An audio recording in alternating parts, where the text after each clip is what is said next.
দুটা মই ঘোষণা কৰিব খোজো। এটা, এই বছৰ আমি তৃতীয় আৰু চতুৰ্থ শ্ৰেণীৰ চাহ বাগিচাৰ যুৱক যুৱতীৰ বাবে 3% চাকৰি ৰিজাৰ্ভ কৰিলো। সকলোৰে উপস্থিতিত সুকীয়াকৈ এখন অনুষ্ঠান পাতি আমি ল'ৰা ছোৱালীখিনিক নিযুক্তি পত্ৰ দিম, যাতে সকলোৱে গম পাব পাৰে যে আমাৰ চাহ বাগিচাৰ ল'ৰা ছোৱালীৰ কাৰণে চৰকাৰী চাকৰিত আজি ৰিজাৰ্ভেশ্যন হৈছে। এনেকৈ চৰকাৰী চাকৰি দিব পাৰি। আমাৰ পুলিচৰ চাকৰি তৃতীয় বৰ্গ চতুৰ্থ বৰ্গ আপোনালোকে যদি গোটেই অসমৰ কাৰ্যালয়বিলাকলৈ যায়, চাহ বাগিচাৰ ল'ৰা ছোৱালী একেবাৰে কম দেখা পাব। চাহ বাগিচাৰ ল'ৰা ছোৱালীৰ মাজত শিক্ষক নাছিলে, শিক্ষয়িত্ৰী নাছিলে, তৃতীয় বৰ্গৰ কৰ্মচাৰী নাছিলে, চতুৰ্থ বৰ্গৰ কৰ্মচাৰী নাছিলে। অসমত বহুত চৰকাৰ আহিলে, বহুত চৰকাৰ গ'ল, কোনেও সাহস কৰা নাছিল যে চাহ বাগিচাৰ ছাত্ৰ ছাত্ৰীৰ বাবে সুকীয়াকৈ চাকৰি সংৰক্ষণ কৰিব পাৰি নেকি।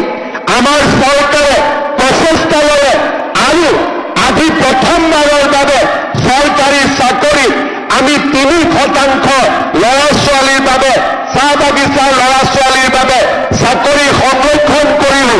অহা নৱেম্বৰ মাহত চাহ বাগিচাৰ 1000তকৈও বেছি ল'ৰাই আমাৰ পৰা নিয়োগ পত্ৰ পাবলৈ সক্ষম হ'ব। যি কাম চাহ বাগিচাৰ 200 বছৰীয়া জীৱন যাত্ৰাৰ কালত নকওঁ, যোৱা 75 বছৰৰ জীৱন যাত্ৰাত কেতিয়াও সম্ভৱ হোৱা নাছিল।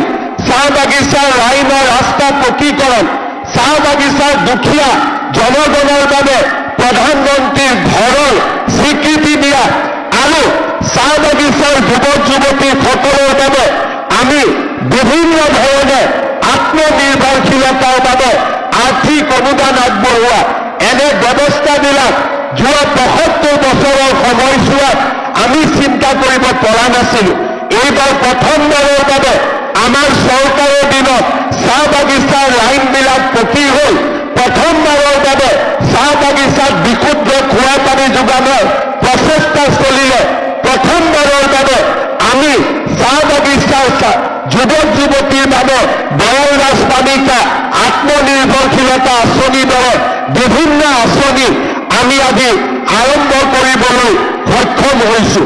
এতিয়া আমি চাব লাগিব যে ইয়াৰ পৰা আমি কলৈকে যাম, ইয়াৰ পৰা আমি আৰু কিমান নতুন দিনলৈ আমি যাত্ৰা আৰম্ভ কৰিম। মোৰ মনত এটাই সদায় মই চিন্তা কৰোঁ যে অসমৰ 40 লাখ চাহ বাগিচাৰ আমাৰ যি জনতা আছে, আমাৰ যি জনগণ আছে, তেওঁলোকক যদি আমি সমাজৰ বহল বুকুলৈ আগুৱাই লৈ যাব নোৱাৰো, তেনেহ'লে সামগ্ৰিকভাৱে অসম কেতিয়াও আগবাঢ়ি যাব নোৱাৰে। আৰু তাৰ কাৰণে মই নিৰন্তৰভাৱে প্ৰচেষ্টা কৰিছো, প্ৰচেষ্টা কৰি থাকিম। আৰু আজি আকছাৰ সমাৱেশত এই প্ৰচেষ্টাৰ অংশ হিচাপে দুটা মই ঘোষণা কৰিব খোজো। এটা, এই বছৰ আমি তৃতীয় আৰু চতুৰ্থ শ্ৰেণীৰ চাহ বাগিচাৰ যুৱক যুৱতীৰ বাবে 3% চাকৰি ৰিজাৰ্ভ কৰিলো। সকলোৰে উপস্থিতিত সুকীয়াকৈ এখন অনুষ্ঠান পাতি আমি ল'ৰা ছোৱালীখিনিক নিযুক্তি পত্ৰ দিম, যাতে সকলোৱে বঢ়োৱা এনে ব্যৱস্থাবিলাক যোৱা 75 বছৰৰ সময়ছোৱাত আমি চিন্তা কৰিব পৰা নাছিলো। এইবাৰ প্ৰথমবাৰৰ বাবে আমাৰ চৰকাৰৰ দিনত চাহ বাগিচাৰ লাইনবিলাক পকী হ'ল। প্ৰথমবাৰৰ বাবে চাহ বাগিচাত বিশুদ্ধ খোৱা পানী যোগানৰ প্ৰচেষ্টা চলিলে।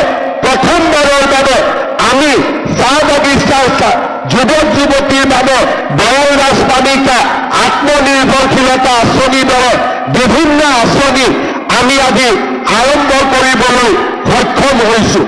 এতিয়া আমি চাব লাগিব যে ইয়াৰ পৰা আমি কলৈকে যাম, ইয়াৰ পৰা আমি আৰু কিমান নতুন দিনলৈ আমি যাত্ৰা আৰম্ভ কৰিম।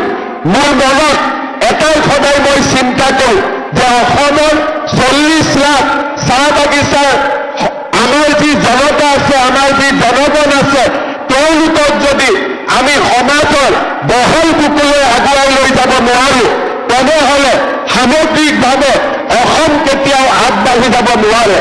আৰু তাৰ কাৰণে মই নিৰন্তৰভাৱে প্ৰচেষ্টা কৰিছো, প্ৰচেষ্টা কৰি থাকিম। বাক্সাৰ সমাৱেশত এই প্ৰচেষ্টাৰ অংশ হিচাপে দুটা মই ঘোষণা কৰিব খোজো।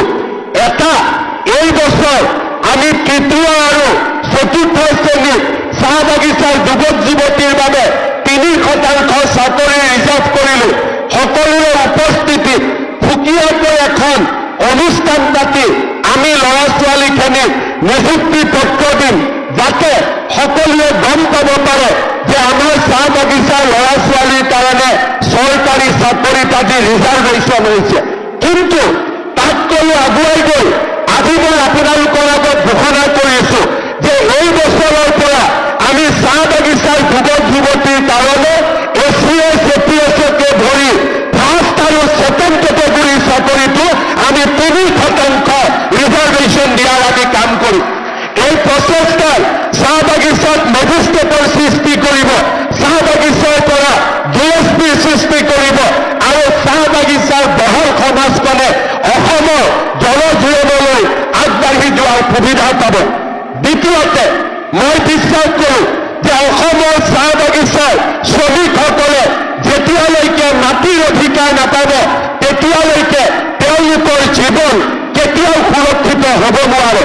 আজিৰ পৰা 3 বছৰ আগতে অসম বিধানসভাত মই স্পষ্টভাৱে ঘোষণা কৰিছিলোঁ যে মই অসমৰ মুখ্যমন্ত্ৰী থকা সময়তে চাহ বাগিচাৰ মালিকৰ পৰা বাগিচাৰ লাইনৰ মাটি কাঢ়ি আনি শ্ৰমিকসকলক দিয়াৰ মই ব্যৱস্থা হাতত ল'ম।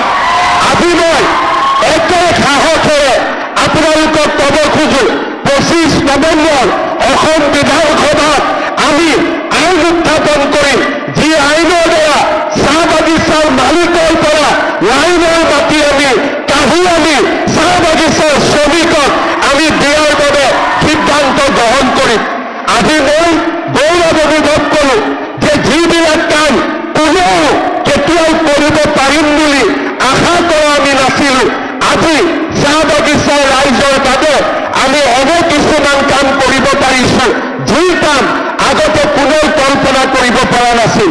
মই কষ্ট পাইছিলোঁ, প্ৰধানমন্ত্ৰী আৱাস যোজনাৰ ঘৰ এটা বনাব লাগে, নৰেন্দ্ৰ মোদীয়ে ঘৰ দিছে, বাগিচাৰ শ্ৰমিকে ঘৰ পাব লাগে, কিন্তু আমি একে বাগানৰ মালিকৰ NOC ল'ব লাগে। কেনেকে হ'ব? প্ৰধানমন্ত্ৰীয়ে ঘৰ দিব বিচাৰে, শ্ৰমিকক ঘৰ লাগে, কিন্তু ঘৰ দিবৰ কাৰণে মালিকৰ NOC লাগে।